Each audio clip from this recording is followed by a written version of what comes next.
देखिए, पूरी पुख्ता इंतज़ाम, पुख्ता सुरक्षा रहेगा। फर्स्ट लेयर सीएपीएफ अर्धसैनिक बल के द्वारा सुरक्षा दी जाएगी। सेकंड लेयर में बीएसएफ के जवानों को सुरक्षा दी जाएगी द्वारा। सभा क्षेत्रों में वोटिंग हो गया है और अब ईवीएम रखने की तैयारी हो रही है। हमारे साथ पटना के जिलाधिकारी हैं। सर, किस तरह की तैयारी है? ये खास जगह है पटना के एन कॉलेज, यहाँ पे किस तरह की व्यवस्था की गई है ताकि सिक्योरिटी में कोई व्यवधान न हो, और किस रणनीति के तहत आप लोग आगे बढ़ रहे हैं? देखिए, पूरी पुख्ता इंतज़ाम, पुख्ता सुरक्षा रहेगा। फर्स्ट लेयर सीएपीएफ अर्धसैनिक बल के द्वारा सुरक्षा दी जाएगी। सेकंड लेयर में बीएसएफ के जवानों को सुरक्षा दी जाएगी द्वारा। सीसीटीवी लगातार, कई सीसीटीवी लगाए गए, लगातार निगरानी रखी जाएंगी। और जो होल्डिंग एरिया है वहाँ पर उम्मीदवारों को भी देखने की व्यवस्था दी गई। सभी ऑब्जर्वर्स जो इसे द्वारा प्रतिनियुक्त सीनियर ऑफिसर्स हैं बाहरी राज्यों के, उनके समक्ष और उम्मीदवारों के समक्ष स्ट्रांग रूम का सीलिंग किया गया है। 14 विधानसभा क्षेत्रों की जिम्मेवारी आपकी है, यानी 14 जगह से ईवीएम एक जगह जमा हो रखा है पटना के एन कॉलेज के इसी सेंटर पे। कितनी बड़ी चुनौती है तमाम जगह के जो लोग हैं उनको एडजस्ट करना, सुरक्षा देखना, और इसके लिए क्या व्यवस्था की गई? नहीं, हमेशा एन कॉलेज में होते आ रहा है। हमारा सब सिस्टम पहले से सेट है, उसी में जो भी जरूरत है उसका एड ऑन हम लोग करते हैं। तो बहुत मैं नहीं कहूँगा कि बहुत चिंताजनक है, बिल्कुल स्मूथली चल रहा है, अच्छे ढंग से चल रहा है। जो भी आवश्यक कदम उठाना है वो भी हम लोग कर रहे हैं। आप पटना के जिलाधिकारी के साथ साथ निर्वाचन पदाधिकारी भी हैं। ऐसी स्थिति में एक निर्वाचन पदाधिकारी होने के नाते पुलिस के साथ भी आपको कोऑर्डिनेट करना है। किस तरह से कोऑर्डिनेट कर रहे हैं? फोर्स डिप्लॉयमेंट में किन बातों का ध्यान रख रहे हैं? एसएसपी साहब भी आपके साथ हैं, तो किस रणनीति के तहत काम कर रहे हैं ताकि कहीं से कोई व्यवधान न हो, कहीं से कोई शिकायत न हो? इसके लिए क्या व्यवस्था है? देखिए, सब चीज़ें हम लोग साथ में ही देख रहे हैं। जैसे मैंने कहा, इसमें दो पहलू हैं। एक सीएपीएफ और बीएसएफ को सौंप दी गई सिक्योरिटी, उनके द्वारा पूरी सुरक्षा रखी जाएगी। हम लोगों को भी अंदर जाना है तो उनकी अनुमति और उनके लॉग बुक में एंट्री करके जाना होगा। कोई भी अंदर नहीं जा सकता सीएपीएफ की अनुमति के बिना। इसके अतिरिक्त उम्मीदवारों को भी इसमें पूरी भागीदारी है। उम्मीदवार जो पॉलिटिकल पार्टी या जो भी निर्दलीय कैंडिडेट्स हैं वो बैठ करके 100% 24 घंटे देखने की भी व्यवस्था है। तो ये सभी स्टेक होल्डर्स के लेकर के हम लोग आगे चल रहे हैं ताकि सबके विश्वास रहे। सब लोग पूरी आश्वस्त हैं कि सुरक्षित माहौल में ईवीएम रखा जाएगा और 14 तारीख को अच्छे काउंटिंग होगा। हमारे साथ पटना के एसएसपी साहब भी हैं। आप लगातार सिक्योरिटी पर ध्यान रख रहे हैं। सर, जिला निर्वाचन पदाधिकारी यानी पटना डीएम को किस तरह से कोऑर्डिनेट कर रहे हैं ताकि कहीं से कोई शांति व्यवस्था भंग न हो? अंदर और बाहर किस तरह की सुरक्षा होगी?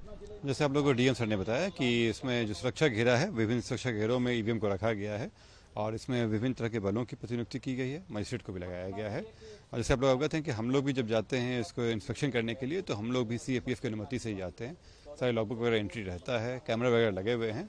तो इन सभी जो प्रोटोकॉल है और जो इसमें जो नियम बना हुआ है उसी के तहत सारी कार्रवाई हो रही है। आपकी जिम्मेवारी में अंदर और बाहर दोनों है। बाहर की अगर हम बात करें तो कई बार हुल्लड़बाजी हो जाता है या उम्मीदवारों के समर्थक उपद्रव करने लगते हैं, तो उसके मद्देनजर बतौर पटना एसएसपी आप किन किन चीज़ों को ध्यान में रखे हुए हैं और किस तरह के इंतजाम किए? आप अवगत हैं कि जो कल जो पोलिंग हुआ है वो बहुत ही शांतिपूर्ण ढंग से हुआ है और उसी तरह की व्यवस्था काउंटिंग के दिन भी रखी जाएगी। किसी को भी उपद्रव फैलाने नहीं दिया जाएगा। पूरी तैयारी हम लोग की रहेगी। कोई करते हैं तो उन पर कड़ी कार्रवाई भी की जाएगी, परंतु मुझे पूरी उम्मीद है कि बहुत ही शांतिपूर्ण ढंग से काउंटिंग संपन्न हो जाएगा। एन कॉलेज के सामने वाली जो सड़क है सर, कहाँ से कहाँ तक अवरुद्ध रहेगा और कहाँ कहाँ बैरियर लगा रहे हैं? आम जनता को क्या अपील करना चाहेंगे कि मतगणना के दौरान आप किस रूट का इस्तेमाल करें और किन सड़कों पर आप ना आए? ये जो हम लोग काउंटिंग के दिन का जो ट्रैफिक मूवमेंट का रहेगा उसके अलग से आप लोगों को बता देंगे। इसमें कहाँ कहाँ कैसा मूवमेंट रहेगा। हम लोगों की कोशिश रहेगी कि आम जनता को कम से कम परेशानी हो और कोई रिस्ट्रिक्शंस उन पर कम से कम लगाया जा सके ताकि यहाँ की सुरक्षा व्यवस्था भी बनी रह सके और पब्लिक को भी जो है वो कोई असुविधा ना हो। हुड़दंगी भी पहुंच जाते हैं खास करके मतगणना के दिन। जिसकी हार होने लगती है उपद्रव शुरू हो जाता है, हंगामा शुरू हो जाता है। तो इसके मद्देनजर बाहर क्या व्यवस्था होगी? जो हुड़दंगी करेंगे उनको उनकी जगह पर पहुँचा दिया जाएगा। बाकी जो पुलिस बल की तैनाती रहेगी उस पर सब लोग कार्रवाई कर लेंगे हम लोग।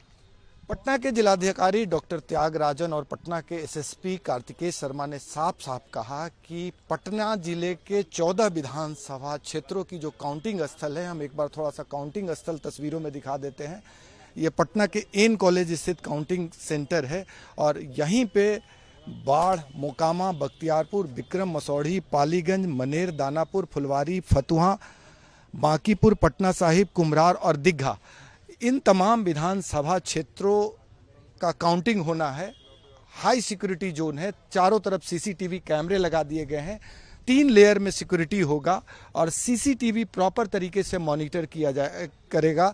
और जो फोर्सेस हैं, हम तस्वीरों में दिखा देंगे कि ईवीएम के पहुंचने के बाद जिस तरह से फोर्स डिप्लॉयड कर दिया गया है, अधिकारियों की प्रतिनियुक्ति कर दी गई है। ये खास है, हम इधर दिखाएंगे। जो मजिस्ट्रेट रैंक के अधिकारी हैं वो प्रॉपर तरीके से अभी से कार्यरत हैं और ये पटना के एन कॉलेज स्थित मतगणना केंद्र है जहां सिक्योरिटी के खासे इंतजामात हैं और जो इस कार्य में लगे पदाधिकारी होंगे उन्हें खास निर्देश दिया गया है। तो कुल मिला के 14 विधानसभा के मतगणना को लेकर जिला निर्वाचन पदाधिकारी के तौर पर पटना के जिलाधिकारी पूरी तैयारी कर चुके हैं और साफ साफ कहना है कि कहीं से कोई गड़बड़ी न हो, इसका इंतजामात है और परिंदा भी पर न मारे, इस बात को सुनिश्चित करना है।